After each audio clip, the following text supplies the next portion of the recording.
Hey y'all, it's Kian. I'm going to show you how I made this top. If you watch my last video, you'll see how I took some old pants and made them into a top. If you haven't watched it, I will link it below so you can follow the steps there before you attempt to do this. This one, I'm going to add a little bit more razzle dazzle.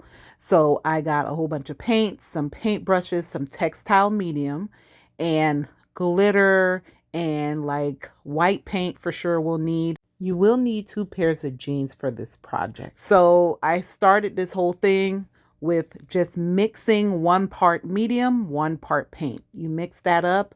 This way, this allows you to paint on a fabric surface. And when you wash it, because I do wash these jeans after I apply the fringe at the bottom, so they can fray and they can get that kind of like worn look. You want to make sure your paint adheres and it isn't so hard. So the textile medium will do that for you. Okay, so that's what I use. This video is going to be a little bit longer because I'm going to go into detail on how I did everything. Initially, when I was recording, my phone started acting weird when I had to do the fringe part.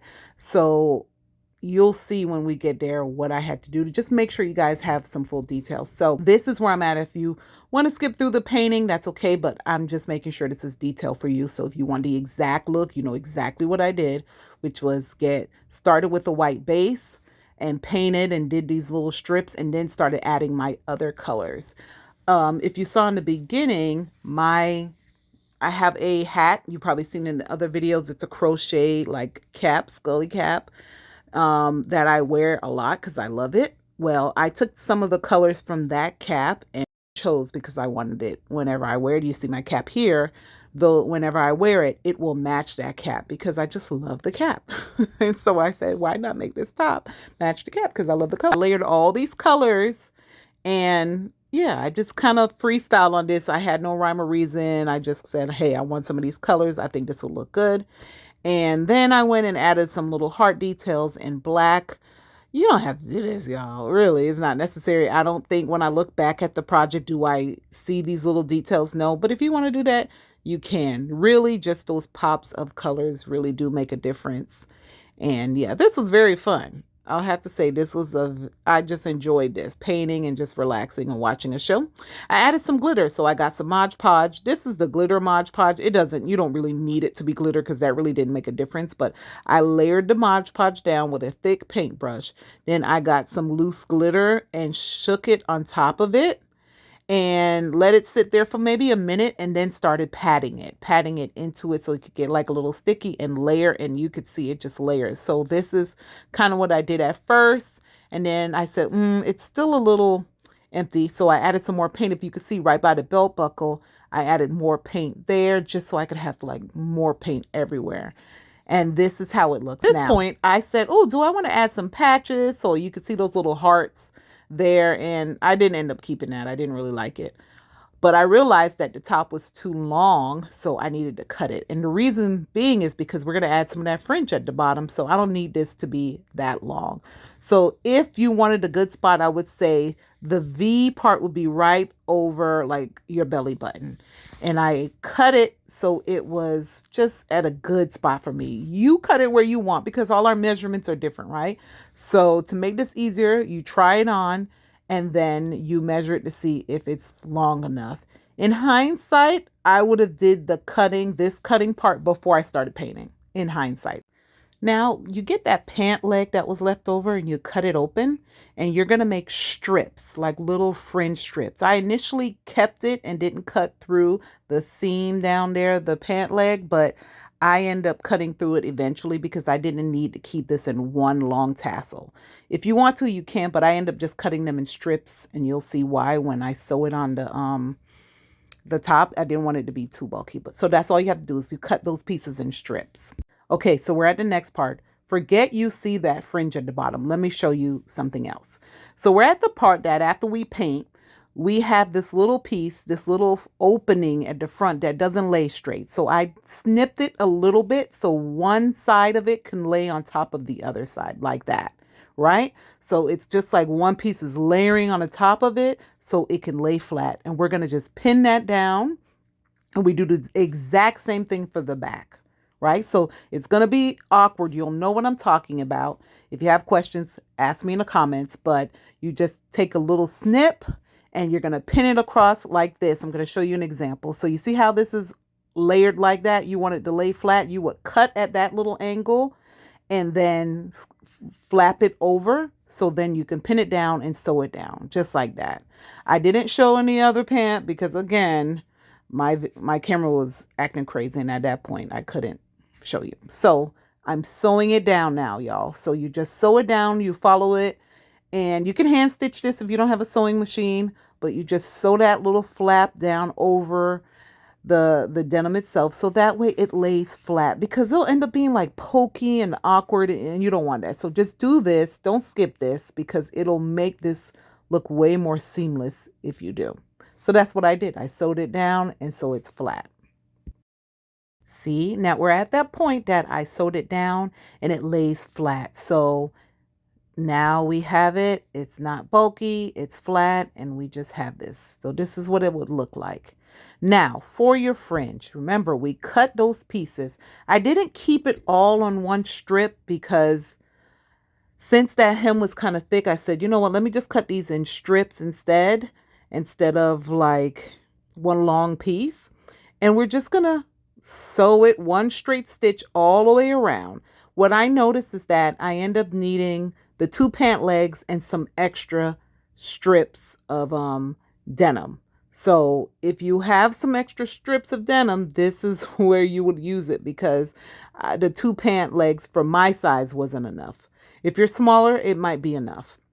Once you cut your strips and you have enough, you're just going to pin it down the edge of the skirt, under the skirt, and you're going to sew down. So watch me. I just take a piece, I layer the skirt or top over the fringe, put my presser foot down, and then I sew. Back stitch a little bit and you sew.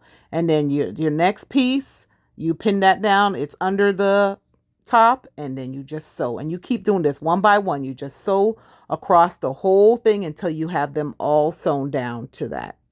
That's it. That's it. It's not hard to add that tassel. Again, mine's look more frayed is because I washed it first, and I'm kind of backtracking so y'all can see what I did because my camera wasn't working. So that's truly it.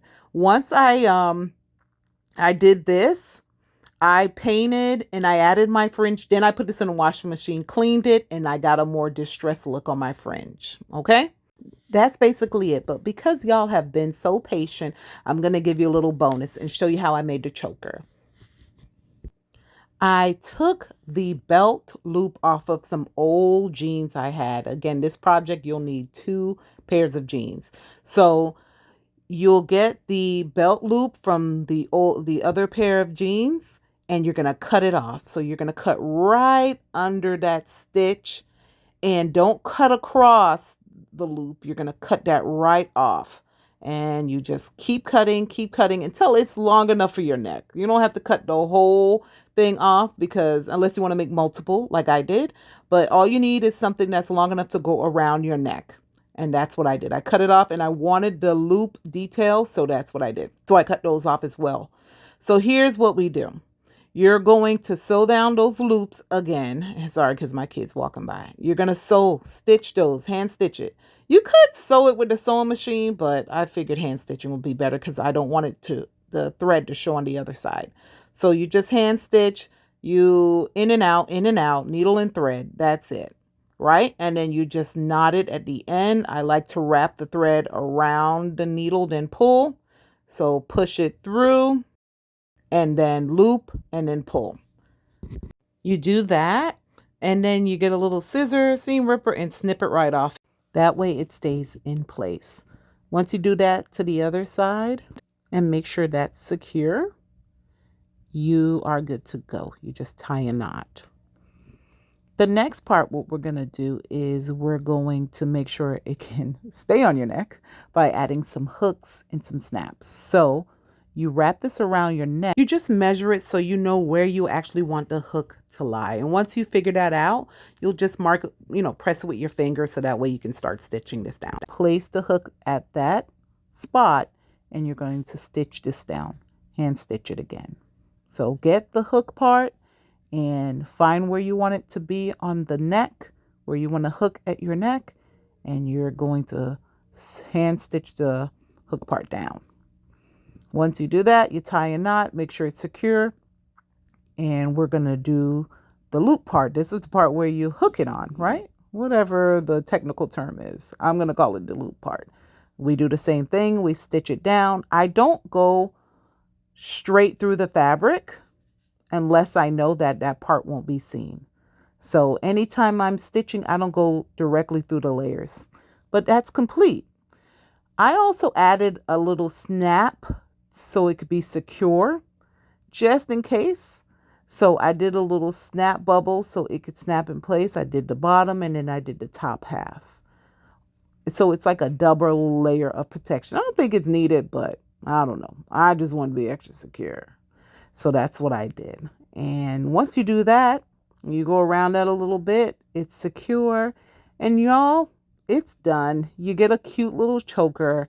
This is why I love working with jeans and denim, because you can get so much out of a pair of jeans, not just like, oh, just jeans. Also, let me show y'all, I did a little razzle dazzle. I added some gold chain to another one of these. So since I made two, I said, let me add some bling bling on one of these. So I did. So I took some gold chain and I stitched it to the far end of the choker. And you do that a few times, keep pulling, go through the hole, the little link, pull, go through the link, pull, go through the link, and then tie a knot at the end. That way it's secure. And for this look, I was trying to go with like a Victorian kind of thing. So I measured it to say, okay, how many of these little loops do I need? So I pinned it down, and just know that I was very tired doing this because I pinned this down and I promise you I did not follow not one of these measurements. But follow this technique if you want accurate measurements. You pin it down, you mark it, and then you follow those measurements. As far as how many chain links I use in between each measurement, I did it. I eyeballed it. I didn't count each link and say, hey, how many did I do on that? How many did I do on the other?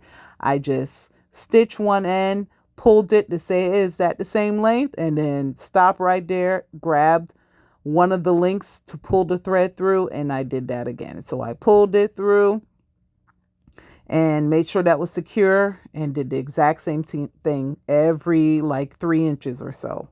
So then that way I could have kind of like this little Victorian kind of loops going around the choker, and it just gave it a little bit more razzle dazzle and just a cool look. But y'all, this project was done. It is very doable, and I think it's very DIY friendly. So whether you want to do the top or you want to do the choker or you want to do both, I say do both. It is such an easy project. And I did this all in one day. So I was just tired. But I did this all in one day, and you can as well. Please, because this one was a little bit all over the place, if you have any questions, let me know. And I showed you, this is another choker I did, but that was just plain, and I just did 2 snap pieces. And that's it, y'all. This is how I attach the choker. Just so you can see, I snap it at first, and then I hook it, honey, and I'm ready to go. Where we going? Come pick me up. I am ready. I absolutely love this. The fun thing about doing creative projects like this, y'all, is this started just from, hey, I saw a Shein top, and I said, oh, we can make this. I made it. Then I said, oh, I can add a little something else. And I did. And that's what I want y'all to get from this channel. If you haven't, subscribe, share, like, comment, do all the things. And if you don't like it, don't leave me no comment. Love you. God bless. And see you in the next video.